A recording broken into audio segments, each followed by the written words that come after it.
Congress party के जिला अध्यक्ष रविंद्र त्यागी जी, इस कार्यक्रम के आयोजक माजिद भाई, बहन रियाना जी, कार्यक्रम में उपस्थित लाडपुरा विधानसभा क्षेत्र के कार्यकर्ता बंधु और बहनें,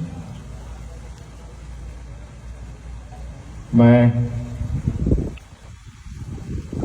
सबसे पहले इस बैठक के लिए आयोजकों को बधाई दूंगा, शुभकामनाएं दूंगा। मुझे बेहद प्रसन्नता है कि अब कांग्रेस में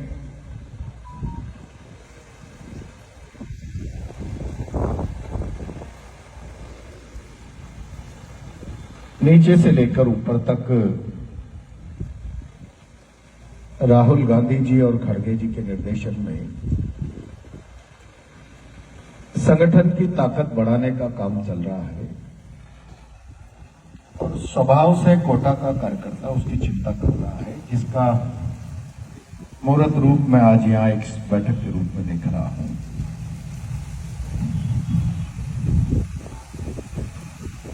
अभी त्यागी जी ने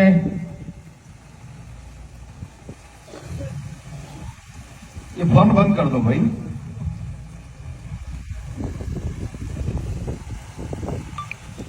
अपने भाषण में कांग्रेस पार्टी ने क्या किया और मोदी जी क्या कर रहे हैं, इस पर अपनी बात रखने का प्रयास किया है। मैं आज कार्यकर्ताओं को इतना कहना चाहता हूं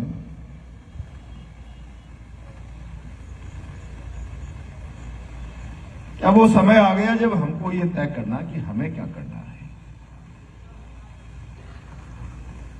और जब मैं बोल रहा हूं कि हमें क्या करना है, कार्यकर्ता को विचार करने की आवश्यकता है, तब केवल इतना कहना चाहता हूं, भूल जाइए आप देश में क्या हो रहा है, क्या घटनाक्रम घट रहे हैं, क्या किस प्रकार से दिल्ली चल रही है, लेकिन अपने आसपास के परिदृश्य पर एक नजर डालिए।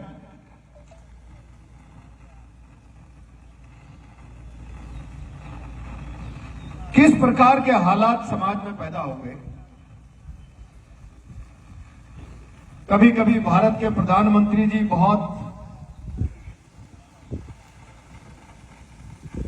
वाई लेने के लिए भाषण करते हैं, मन की बात में कहते हैं, आलोचना और विरोध लोकतंत्र के सकारात्मक पक्ष, यानी एक मजबूत लोकतंत्र के लिए विरोध आवश्यक है, आलोचना आवश्यक है। और मैं आज कांग्रेस के यहां कार्यकर्ताओं से एक बात करूं,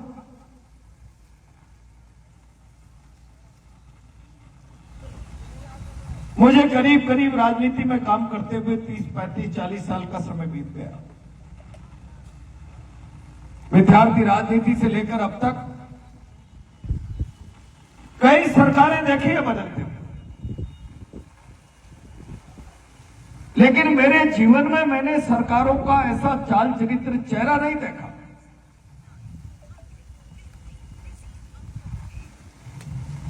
क्या विरोध की आवाज को बंद कर दो और सत्ता के विरोध की आवाज को कुचलने के लिए सारे शासन की ताकत को लगा दो, सारे पुलिस प्रशासन, सारे ताम झाम झोंक दो। सत्ता के खिलाफ कोई आवाज नहीं मुखर होनी चाहिए। और इन परिस्थितियों में कांग्रेस पार्टी के विरोधी दल के नाते चुप्पी कार्यकर्ता, उसका परिणाम कोटा में यह हो रहा है कि आज थानों में कोई फरियादी बनकर जाता है और सामने अगर सत्ता पक्ष का व्यक्ति है तो उसे मुलजिम की तरह व्यवहार उसके साथ किया जाता है। ये परिस्थितियां पैदा हो गई और इन परिस्थितियों के चलते चलते अब इस हाड़ौती संभाग में आम आदमी के मन में यह धारणा बन गई, अब न्याय नहीं बचा। अगर हम फरियाद लेकर तहसील में जाएंगे, थाने में जाएंगे, फरियाद सुनने और न्याय मिलने की जगह हमारे साथ नाइंसाफी होगी, अन्याय होगा, हमारे साथ जुल्म होगी, जाती होगी। मैंने कभी नहीं देखा ऐसा दृश्य। राजनीति में एक दूसरे के प्रति विरोध प्रकट करना, चुनाव लड़ना, आमने सामने अपनी भावना का प्रदर्शन करना,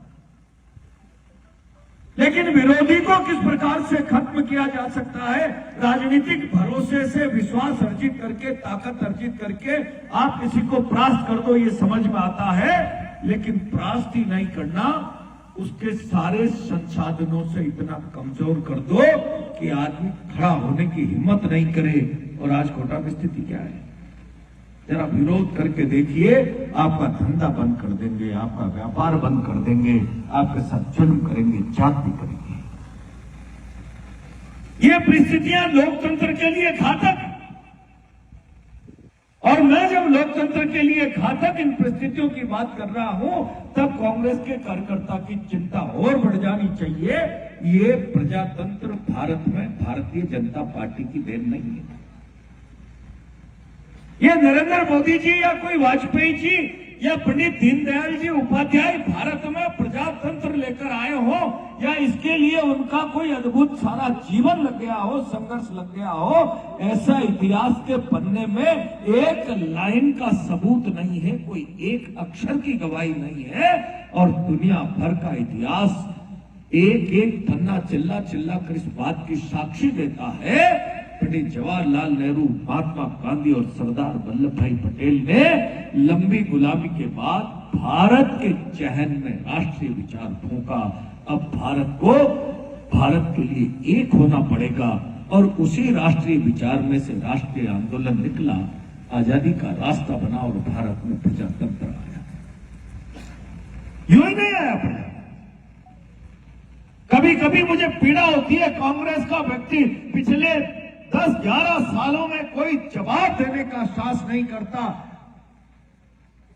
2014 में प्रधानमंत्री बनने के बाद भारत की धरती पर, विदेशों की धरती पर प्रधानमंत्री मोदी ने जाकर दुनिया भर में इस बात का हल्ला किया, क्या किया नेहरू ने मेरे आने से पहले भारत में क्या था, ये मोदी है, मोदी 56 इंच का सीना लेकर चलता है। देश की जनता को जिस प्रकार से भ्रमित किया, और सोशल मीडिया और मीडिया को कब्जे में करके प्रोपेगेंडा करके विदेशों में रहने वाले भारतीयों को जिस प्रकार से अपनी ओर आकर्षित करने का प्रयास किया, झूठ बोलकर, मुझे बहुत तकलीफ है कि कांग्रेस पार्टी को जिस ताकत के साथ विरोध करना चाहिए था, जिस व्यक्ति ने आजादी की लड़ाई में कभी 151 की धारा में थाना नहीं तका,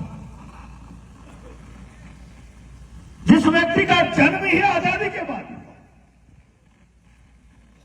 मैं उस पर नहीं जाना चाहता कि उनकी पढ़ाई और डिग्रियों को लेकर हिंदुस्तान सवाल करता भी है, हिंदुस्तान सवाल पूछता भी है, भारत की संसद और सरकारें मौन धारण करके बैठी रहती है। लेकिन मैं इतना जरूर कहना चाहता हूं, शायद ये पहले प्रधानमंत्री होंगे जिन्होंने भारत की आजादी का इतिहास नहीं पढ़ा, वरना ये कहने का साहस नहीं करते कि क्या किया नेहरू ने। जवाहरलाल नेहरू 8 साल 943 दिन,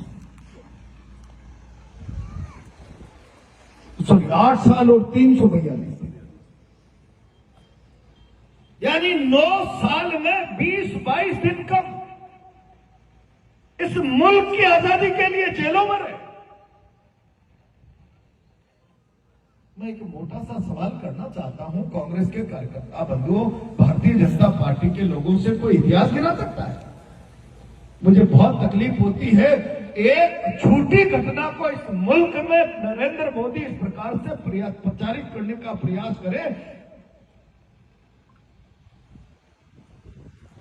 पश्चिम बंगाल में चुनाव हो रहा था और अचानक बांग्लादेश की धरती पर एक समुदाय विशेष के मंदिर में पहुंच जाते हैं और जाकर कहते हैं, मुझे याद आ रहा है, मुझे बांग्लादेश की आजादी की लड़ाई में दिल्ली के एक थाने में 151 में बैठाया था और सारे मुल्क के अखबार इस प्रकार से लिखे जैसे इससे बड़ा है हिंदुस्तान के इतिहास में अद्वितीय योगदान भारत की आजादी और बांग्लादेश की आजादी में किसी का रहा ही नहीं। मोदी जी को घंटे भर के लिए किसी दिल्ली के थाने में बैठा दिए, लेकिन दिल्ली के किसी थाने में बैठाए जाने के दस्तावेजी सबूत मौजूद नहीं है। केवल मोदी जी ने कह दिया मुझे बैठा दिया था, मुझे याद है। ये जो वोटों का व्यापार करने के लिए जो पूरे हिंदुस्तान को, पूरे मुल्क को, पूरे देश के मीडिया को, पूरे देश के जनमानस को झूठ की बुनियाद पर लाकर खड़ा कर दिया है, आप अंदाजा लगा लीजिए अगर ये मुल्क बहुत देर तक हर झूठ को सच मानने लगेगा और कभी देश को आवश्यकता पड़ी कि सच का पैमाना क्या है ये जानने का, उस रोज सच भी धुंधला हो जाएगा, सच भी झूठा नजर आने लगेगा। कहां ले जा रहे हैं हम इस मुल्क की इतनी बेहतरीन परंपराएं, इतनी शानदार परंपराएं, इतना अद्भुत आजादी का इतिहास, आजादी के पहले का भारत का इतिहास, सारे के सारे उस इतिहास को मटिया मेट किया जा रहा है। मैं कई बार कहता हूं, भी पिछले दिनों संविधान बचाओ रैली में मैंने जितने कार्यकर्ता आए थे, कहा क्या किया नेहरू ने? ये मुल्क जब आजाद हुआ तो इस मुल्क की आर्थिक स्थिति ये थी कि 1949 का पहला अंतरिम सरकार का बजट जवाहरलाल नेहरू ने जब इस मुल्क का पेश किया तो 139 करोड़ रुपए का बजट था। 139 करोड़, और उस 139 करोड़ रुपए में कोई भारत को विकास का सपना और कोई ऐसा फेक सपना दिखाने की कुचेष्टा नेहरू ने नहीं की। उन्हें कहा आज विकास से पहले जिस प्रकार से शरणार्थी आ रहे हैं, जिस प्रकार से लोगों के जीवन को संरक्षित सुरक्षित करके कुछ जरूरी पैरामीटर्स पूरे करने हैं, इसके लिए भारत केवल अभी 139 करोड़ रुपए का प्रबंध कर पाया है। लेकिन हम स्टेप बाय स्टेप बढ़ेंगे और पहली पंचवर्षीय योजना 3-4 हजार करोड़ की बनाई और बनाई नहीं। हो सकता है पैसा कम था लेकिन सपना बड़ा था। कभी कभी जवाहरलाल नेहरू के जीवन को ये कांग्रेस के कार्यकर्ता पढ़ने का प्रयास करें। मैं कहता रहता हूं, आज राम मंदिर के नाम पर सारे देश में वोटों का व्यापार किया जा रहा है। करिए आप व्यापार। मोदी जी राम आपके नहीं है, राम हमारे भी है। मैंने तो अभी कल परसों कोई साक्षात्कार लेने आए थे, तब कहा जिस रोज राम मंदिर का निर्माण हो रहा था, शायद शिलान्यास उद्घाटन हो रहा था, देश के उन लोगों में जिनका मन प्रफुल्लित हो रहा था, मोदी जी तुमसे ज्यादा मन मेरा प्रफुल्लित हो रहा होगा, लेकिन तुम किस प्रकार की नौटंकी कर रहे थे। सारे मुल्क के सन्यासी हैं, पूरे मुल्क की एलिट क्लास है, और आप कलश लेकर इस प्रकार से वहां जा रहे हो जैसे आपने कोई अद्भुत काम कर दिया। बहुत चिंतित हो, बहुत गंभीर हो। मुझे तो लगा किसी राम मंदिर के उत्साह के बजाय किसी कंडोलेंस में आप जा रहे हो, मौन धारण करके। पूरा देश नाच रहा है, पूरे देश का मन नाच रहा है, तब भी आप अहंकार से बाज नहीं आ रहे हो। एक किस प्रकार की प्रवृत्ति आप अपनी देश के सामने उपस्थित करना चाहते हो, इससे देश नहीं चलता। मंदिर की भावना जिस प्रकार से देश के सामने रखने की आवश्यकता है, जाओ। भाखड़ा नांगल का उद्घाटन हो रहा था, सोमनाथ के मंदिर का विषय समाप्त हो गया था, तब जवाहरलाल नेहरू ने कहा था सोमनाथ का मंदिर अभी भाखड़ा नांगल है। मंदिर वह है जो लोगों का जीवन बदले। आध्यात्म के मंदिर संस्कार से, परंपराओं से, रीति नीति से, और ये भाखड़ा नांगल जैसे मंदिर लोगों को आर्थिक दृष्टि से जीवन बदल दे। उद्घाटन के समय इस मुल्क को संबोधित करते हुए कहा, आज भारत में भाखड़ा नांगल जैसे मंदिरों की आवश्यकता है जो समाज के जीवन को तब्दील करे। पैसा कम, सोच बढ़ो, और उसी सोच में से भारत को खींचकर आगे बढ़ाते बढ़ाते इस मुकाम पर लाकर रख दिया जवाहरलाल नेहरू ने कि प्रधानमंत्री मोदी जी पहला बजट 139 करोड़, जिस रोज आप भारत के प्रधानमंत्री बने तब भारत 13 लाख करोड़ रुपए के बजट का स्वामी बन गया था। 13 लाख करोड़, और इसमें आपका कोई योगदान नहीं।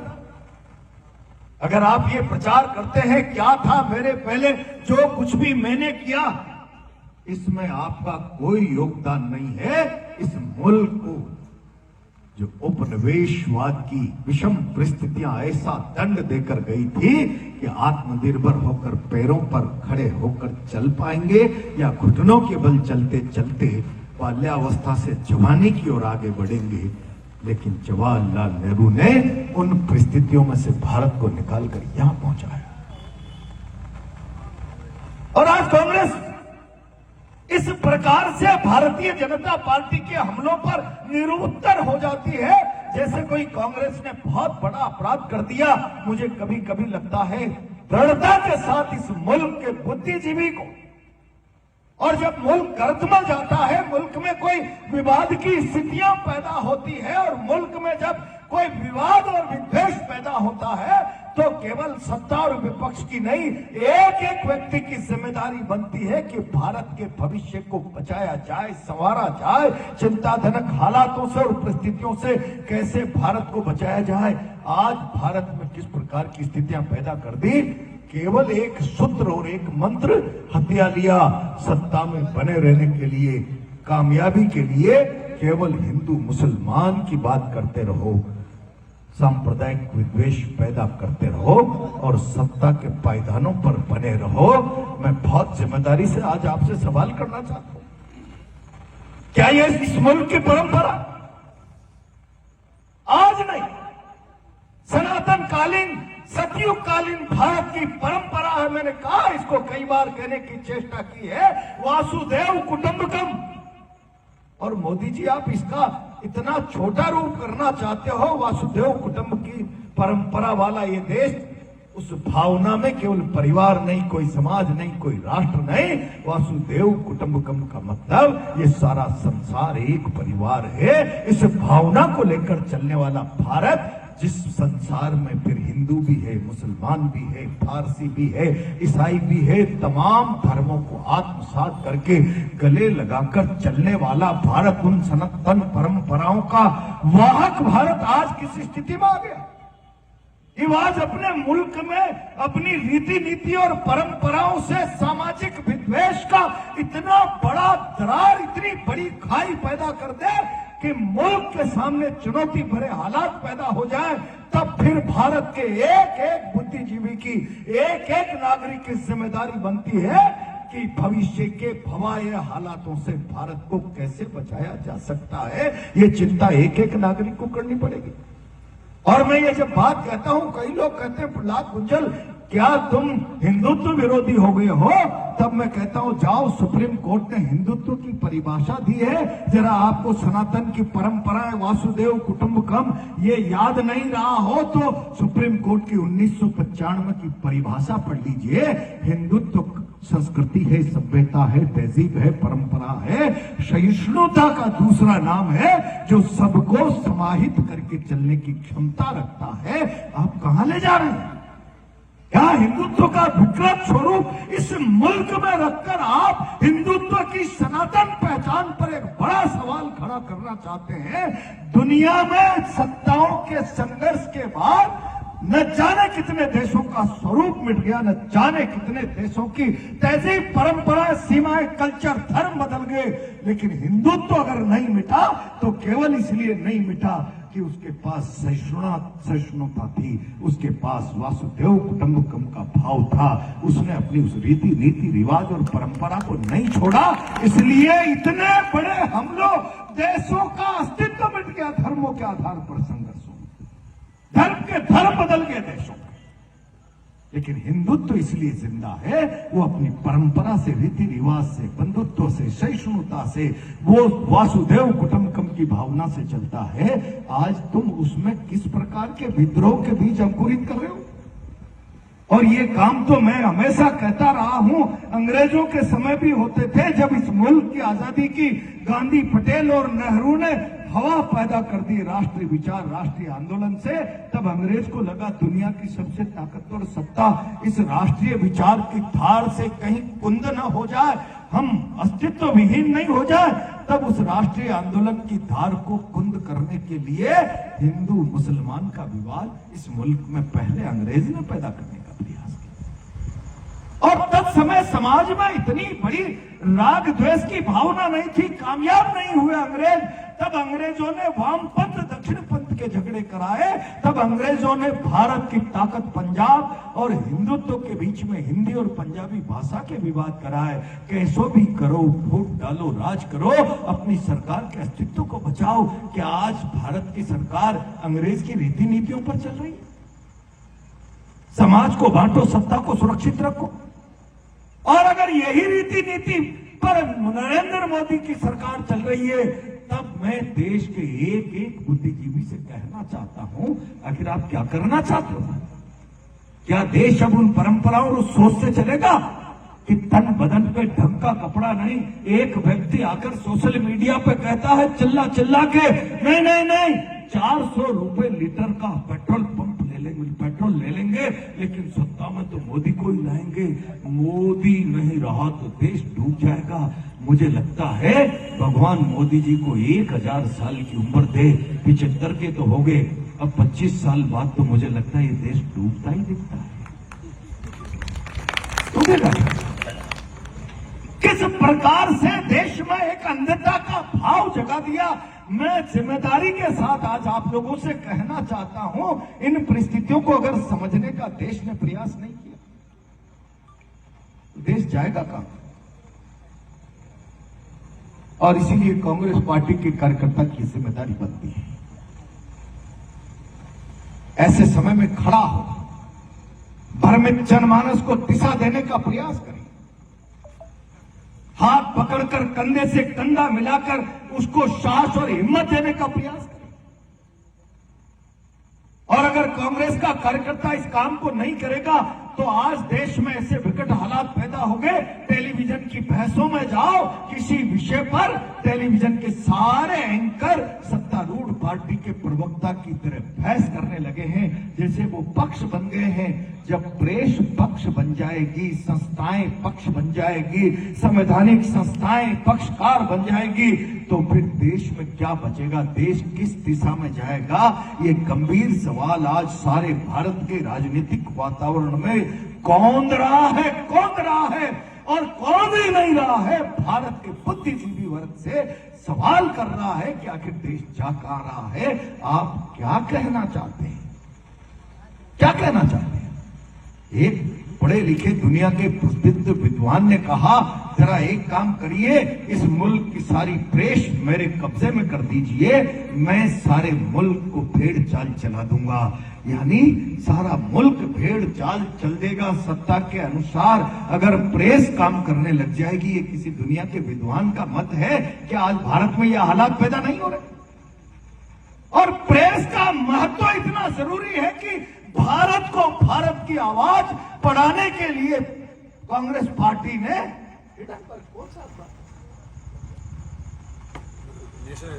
नेशनल हेराल्ड और महात्मा गांधी ने बात बिरला जी से, सिंघानिया से, न जाने कितने उद्योगपतियों से बात करके भारत को, भारत की आवाज, भारत की भावना, भारत का विचार समझाना है। आजादी की इस लौ को धधकती हुई ज्वाला बनाना है। अखबारों के रास्ते खड़े किए, अखबार खड़े किए, अखबार खड़े किए। और अब देश आज चुनौतीपूर्ण हालात में है, तो वो अखबार अपनी जिम्मेदारी, अपना दायित्व निभाने में क्यों पीछे हट रहा है? और जब मैं कह रहा हूं कि जब सारी संस्थाएं गौण हो जाए, सत्ता के सामने घुटने टेक कर सत्ता की मुखर प्रवक्ता बन जाए, या सत्ता के सामने लाचार होकर ऐसा बेबस बन जाए, तब स्थिति केवल कांग्रेस राज में आएगी कि नहीं आएगी ये सवाल नहीं है। भारत में प्रजातंत्र बचेगा कि नहीं बचेगा, ये गंभीर सवाल खड़ा होता है। और इसीलिए मैं कांग्रेस के कार्यकर्ताओं से कहता हूं, लड़ना सीखो, लड़ना सीखो। कई बार लोग कहते हैं मुझे, अभी कम भारतीय जनता पार्टी के लोग राज करना कम जानते हैं, विरोध वो ही कर सकते हैं। कांग्रेस के लोग तो राज ही करना जानते हैं, विरोध नहीं कर सकते। तो जो राज करना जानता है और जुल्म का विरोध करना नहीं जानता, मैं समझता हूं राजनीति में यह भी चिंताजनक सवाल है। और इसीलिए अब आपको तय करना पड़ेगा, यह व्यवस्था है प्रजातंत्र, ये जनता का अधिकार है, किसको राज करने का मैंडेट दिया है, किसको राज पर अंकुश लगाने के लिए विरोध का मैंडेट दिया है। और अगर राज धर्म नहीं निभा रहा है तो फिर विपक्ष को विपक्ष का धर्म निभाना होगा। राज धर्म नहीं निभाना पाप है तो फिर विरोध का धर्म नहीं निभाना भी पाप है। और इसलिए कभी कभी किसी बड़े शायर ने कहा है, मुझे वो पंक्तियां ठीक से याद नहीं है, इतिहास गुनाह उनका भी लिखेगा जो चुप रहे थे। आज चुप रहने का समय नहीं है, अब झंडा बुलंद करने की आवश्यकता है, आम जनता के लिए संघर्ष करने की आवश्यकता है, ताकत के साथ, हिम्मत के साथ, हौसले के साथ। और इसीलिए मैं कहना चाहता हूं कि इन परंपराओं को छोड़िए। फिर राजनीति में आप सत्ता का उपभोग करने के लिए आए हो तो फिर मुझे इस पर कुछ नहीं कहना, लेकिन हम जब राजनीति में आए थे तो साधारण सी बातें बहुत प्रचलित हुआ करती थी। एक बेटा कहता है, मां मैं मुल्क की आजादी के गांधी, नेहरू, सुभाष, भगत सिंह के बलिदान और संघर्ष से इतना प्रभावित हूं, अब मैं चाहूंगा इस राष्ट्र की सेवा और साधना में जाऊंगा, राजनीति के पथ पर जाऊंगा। तब मां कहती है, बेटा तू तो बहुत कमल है, ये ऊबड़ खाबड़ संघर्षों का रास्ता कैसे पार करेगा? मेरे पास भगत सिंह के बलिदान और सुभाष के संघर्ष की गाथा की ताकत है, मेरे पास गांधी के त्याग और नेहरू के, पटेल के संघर्ष की गाथा की ताकत है, ऊर्जा है। कोई ऊबड़ खाबड़ रास्ता मुझे राष्ट्र साधना के पथ पर जाने से रोक नहीं सकता। बेटा इतना कर लेगा, मैं इससे भी ज्यादा कर लूंगा। तब मां कहती है, बेटा देख, तू एक मंजिल पार कर लेगा तो इस राजनीति का चरित्र ऐसा बन गया, फिर इंद्र का सिंहासन खतरे में न पड़े, इसलिए उर्वशी सी अप्सराएं तेरा चित्त डोलाने के लिए आ जाएंगी। मां मेरी साधना से नहीं हटने वाला हूं। तब तू जाएगा तो अंतिम दरवाजे पर मोतियों का थाल भरा श्रृंगार लेकर तेरी आरती होगी। वहां तेरे मन को, पथ को विचलित करने का प्रयास पैसे से होगा, धन से होगा, बेईमानी से होगा। नहीं नहीं, ये भी मेरा रास्ता नहीं रोक सकते। मैं इंस्पायर हूं भगत सिंह के बलिदान से, मैं पंडित राम प्रसाद बिस्मिल, अशफाकुल्लाह खान के बलिदान से इंस्पायर हूं, जिसकी कीमत न पैसा है, न उर्वशी है, न दौलत है, वो केवल राष्ट्र साधना है। मैं मुकाम के लिए आगे बढ़ूंगा, इस मुल्क की सेवा करूंगा। राजनीति का तो ये चरित्र है। मेरा धंधा बंद हो जाएगा, बिरला जी, दत्ता जी, छोटिया मास्टर जी मेरा धंधा बंद करा देंगे, मेरा तबादला करा देंगे। नहीं नहीं, मैं चुप हूं, 3.5 साल निकालने हैं। धिक्कार है ऐसे कार्यकर्ता को राजनीति में, धिक्कार। और इसीलिए मैं कह रहा हूं, लंबी बात नहीं करूंगा, आंवली में भी 8 बजे की बैठक जगाओ एक बार पूरे जिले में, पूरी पार्लियामेंट में कार्यकर्ताओं की बैठ के ले लेके। अब सिर से ऊपर पानी जा रहा है, जंग कभी भी छिड़ेगी, जंग कभी भी छिड़ेगी। क्या हिम्मत है आपके पास जंग का हिस्सा बनने की? और जो जंग का हिस्सा बनते हैं उस हिस्से में जो बंटवारा होता है, कोई नेहरू है तो प्रधानमंत्री मिलता है, और कोई भगत सिंह है तो फांसी मिलती है, लेकिन पुरस्कार जंग के हिस्सा बनने वालों को सबको मिलता है। फांसी ने भी भगत सिंह को इस मुल्क का अजर अमिट योद्धा बना दिया। संसार, सृष्टि, भारत का वजूद रहेगा तब तक भारत के चहन में भगत सिंह जिंदा रहेगा। ये संघर्ष की अद्भुत गाथा है, अद्भुत गाथा है। क्या कांग्रेस का कार्यकर्ता इस विचार को ठान कर अब जोर जुल्म की टक्कर में संघर्ष हमारा नारा है?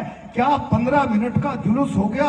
आजकल तो लंबा कौन चले, वहीं स्टेट सर्किट हाउस से कलेक्ट्री चलो यार, गर्मी बहुत है, पसीना बहुत है। मल्टीपर्पज से बलरामपुरा होकर रैलियां ही बंद हो गई। और अब जरा वो पानी की बौछार की भी एक बार मैं एडिशनल एसपी रेडियम से पहले ही बात कर लूंगा, जरा थोड़ी धक्का मुक्की करेंगे और वो चला देंगे। और अगर ये राजनीति के हालात बने रहे, मुझे वैसे तो डर लगता है, भारत में जन क्रांति बहुत देर से आती है। दुनिया के दूसरे देशों में तो फ्रांस जैसे देशों में फ्रांस की क्रांति में राजा को चौराहे पर लाकर माथा काट दिया। भारत की जनता में इतना साहस बहुत कम है, 1000-1500 साल गुलामी से। लेकिन मैं विश्वास के साथ कह सकता हूं कि अगर राजनीति में विरोध का पक्ष इतना कमजोर होगा और सत्ता का पक्ष इतना निर्दय और हत्याचारी बनता जाएगा तो तुम मत निभाओ जिम्मेदारी। भारत जन क्रांति के रास्ते बढ़ रहा है, बढ़ रहा है, बढ़ रहा है। जन क्रांति के रास्ते बढ़ रहा है। जनता मसाल थामेगी, बुला देगी तब, और तब आप और सत्ता में से कोई होगा कि नहीं होगा, लेकिन जनता के मन की एक व्यवस्था होगी और तब हम गुनाहगार नहीं बने। इसके लिए आज हमें विरोध का धर्म निभाने का संकल्प, दायित्व, जिम्मेदारी एक एक कांग्रेस के कार्यकर्ता को लेनी होगी। इतना ही आज के इस अवसर पर आप सबको निवेदन करते हुए अपनी बात को विराम देता हूं। बहुत बहुत धन्यवाद।